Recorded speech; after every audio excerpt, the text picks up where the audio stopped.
नमस्कार. आज आपण तिखट पाऊंच्या रेसिपीजमध्ये कारल्याची भाजी बनवतोय. यासाठी इथे बघा अशी छोट्या आकारात मी पाव किलोच्या प्रमाणात कारली घेतलेली आहे. मस्त ताजी आणि कोवळी अशी कारली आहे. सुरुवातीला आपण ही स्वच्छ करून घेऊ. त्यासाठी इथे मी कारली मसाला भरून बनवायची आहे. त्यासाठी बघा असं दाखविल्याप्रमाणे एका कारल्याला मधोमध अशी चीर देऊन घ्यायची आहे, कारण यामध्ये आपल्याला मसाला भरायचा आहे. तर अर्धवट अशी कारलीला चीर देऊन त्यातील ज्या बिया आहे त्या काढून घेते. इथे मी बिया काढून घेतलेल्या आहे. तुम्हाला जर बिया हव्या असतील किंवा आवडत असतील तर त्या तुम्ही तशाच बाजूला ठेवल्या तरी चालेल. नंतर तुम्ही मसाल्यांमध्ये त्याचा वापर करू शकता. तर मी पूर्णपणे ही काढून घेतलेली आहे, कारण यामध्ये आपल्याला मसाला भरायचा आहे. तर याच पद्धतीने मी सर्व कारली तयार करून घेतली. आता कारल्याला कितीही नाही म्हटलं तरी कडूपणा असतो, तर हा थोडासा तरी कमी झाला तर लहान मुले सुद्धा ही कारली खातात. त्यासाठी मी इथे एका बाउल मध्ये सर्व कारली घेतली. त्यामध्ये थोडंसं मीठ आणि हळद घालणार आहे. तर साधारणपणे अर्धा चमचा मीठ घातलं आणि पाव चमचा हळद पावडर, हे सर्व चांगलं मिक्स करून घेतलं. कारल्याला जर असं मीठ हळद लावून ठेवलं तर त्याला पाणी सुटतं आणि पाणी सुटल्यामुळे याचा जो कडूपणा असतो, जो कडसरपणा असतो, तो थोडा तरी नाहीसा होतो. तर आता यावर प्लेट ठेवून हे मी असंच अर्धा तास तरी मुरत ठेवणार आहे. आणि अर्धा तासानंतर बघा कारल्याला पाणी सुटलेलं आहे. बघा असं दाखवते साइडने हळद आणि कारल्याला जे मीठ लावलेलं होतं त्यामुळे पाणी सुटलेलं आहे. तर यामध्ये पाणी घालून ही कारली आपल्याला स्वच्छ करून घ्यायची आहे. कारली अशी पाण्यातून काढल्यामुळे याचा खारटपणाही कमी होईल आणि कडूपणा सुद्धा बऱ्यापैकी कमी होतो. एकदा या पद्धतीने तुम्ही कारली बनवून बघा, अजिबात कडू होणार नाही, मस्त चविष्ट अशी होतील. तर लहान मुलं सुद्धा खातील, त्यामुळे ही पद्धत एकदा जरूर ट्राय करा. तर हे पाणी मी फेकून दिलं आणि आपली कारली सुद्धा स्वच्छ करून झालेली आहे. तर ही आपल्याला थोडीशी वाफवून घ्यायची आहे.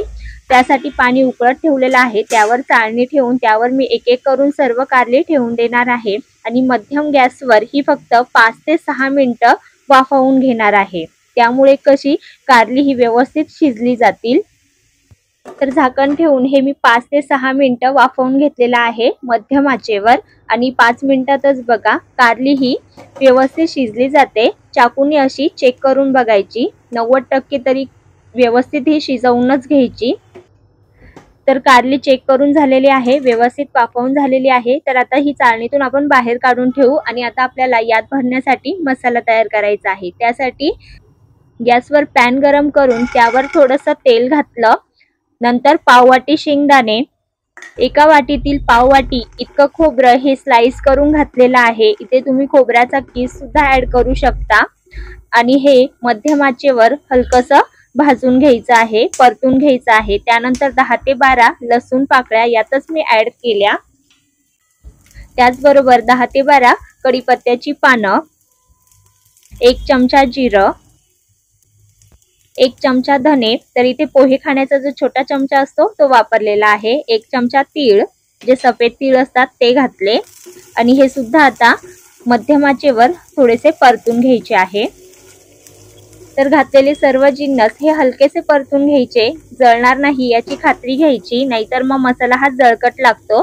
तर आता बघा गॅस मी बंद केलेला आहे आणि हे हलकसं भाजून घेतलेलं आहे. छान खरपूस झालेलं आहे. इतपत हे भाजून घेतलं. आता गॅस बंद झाल्यानंतरच यामध्ये 1 छोटा चमचा भरून लाल तिखट, 1 चमचा कांदा लसूण मसाला, 1 चमचा हळद पावडर. तर हे घातलेले सर्व मसाले आपल्याला ह्या परतलेल्या जिन्नस मध्ये चांगले मिक्स करून घ्यायचे आहे. सर्व जिन्नस गरम असल्यामुळे हे टाकलेले मसाले सुद्धा व्यवस्थित असे भाजले जातात, छान खमंग असे खरपूस होतात. तर हे मसाले आपल्याला आता थंड करून घ्यायचे आहे. त्यानंतरच हे आपण मिक्सरच्या भांड्यात घालून जाडसर असे वाटून घेणार आहोत. तर जास्तही फाईन अशी पेस्ट तयार करायची नाही, हलकसं जाडसरच ठेवायचं. जसं शेंगदाण्याचं कूट असतो त्याच पद्धतीने आपण हे वाटून घेणार आहोत. पण त्यापूर्वी मिक्सरच्या भांड्यात घातल्यानंतर यामध्ये थोडीशी चिंच आणि आवडीप्रमाणे थोडासा किसलेला गूळ, बारीक चिरलेली कोथिंबीर आणि यातच आता मी चवीपुरतं मीठ ऍड केलेलं आहे. तर आता हे झाकण लावून आपल्याला जाडसर असं वाटून घ्यायचं आहे। बघा रवाळ असं वाटायचं आहे, जास्तही फाईन अशी पेस्ट तयार केलेली नाही, असं रवाळच ठेवलेलं आहे। तर हा मसाला तुम्ही इतर सुद्धा भाज्यांमध्ये वापरू शकता। फ्रीज मध्ये जर ठेवला तर हा 3 ते 4 दिवस छान टिकतो। त्यामुळे तुम्ही हवं तेव्हा हा मसाला काढून झटपट अशी भाजी तयार करू शकता। तर आता हा मसाला मी प्लेट मध्ये काढून घेते आणि सुरुवातीला जी कारली आपण वाफवून घेतली होती त्यामध्ये एक एक कारलं घेऊन तो मसाला बघा असा दाबून भरायचा आहे। मसाला भरताना व्यवस्थित असा दाबून भरायचा, म्हणजे परतत असताना तो बाहेर निघणार नाही। तर आता याच पद्धतीने मी एक एक करून कारल्यामध्ये हा मसाला व्यवस्थित असा भरून घेते। तर बघा सर्व कारली ही व्यवस्थित अशी भरून झालेली आहे। थोडासा मसाला शिल्लक आहे, तो आपण पुढे वापरणार आहोत। तर आता कारली ही आपल्याला फ्राय करून घ्यायची आहे। त्यासाठी सारख्याच पॅन मध्ये मी थोडंसं तेल घातलं। तर इथे मी जास्त तेलाचा सुद्धा वापर केलेला नाही, कमी तेलामध्ये मस्त चमचमीत हे कारलं तयार केलेलं आहे। तेल गरम झाल्यावर यामध्ये मसाला भरलेली कारली बघा अशी दाखवल्याप्रमाणे एक एक करून ठेवायची आणि थोडीशी आपल्याला ही तेलामध्ये फ्राय करून घ्यायची आहे। मिनिटभर ही परतून घेतल्यानंतर यामध्ये जो उरलेला मसाला होता तो संपूर्ण घातलेला आहे बघा, म्हणजे आतून सुद्धा मसाला हा व्यवस्थित भरलेला आहे आणि वरतून सुद्धा हा मसाला जो उरलेला होता तो कारल्याने व्यवस्थित असा कोट झालेला आहे। तर बघा मस्त असं दिसत आहे। तर चवीला सुद्धा मस्त छानच हे कारलं लागतं। आता बारीक गॅसवर झाकण ठेवून फक्त 3 ते 4 मिनिटं हे वाफवून घ्यायचं आहे। सुरुवातीला आपण कारलं हे व्यवस्थित वाफवून घेतलेलं होतं, त्यामुळे नंतर जास्त शिजवायची गरज पडत नाही। छान मिक्स करून घ्यायचं। तर या ठिकाणी अगदी साध्या सोप्या पद्धतीने मस्त चविष्ट असं मसाला भरून भरली कारली तयार झालेली आहे।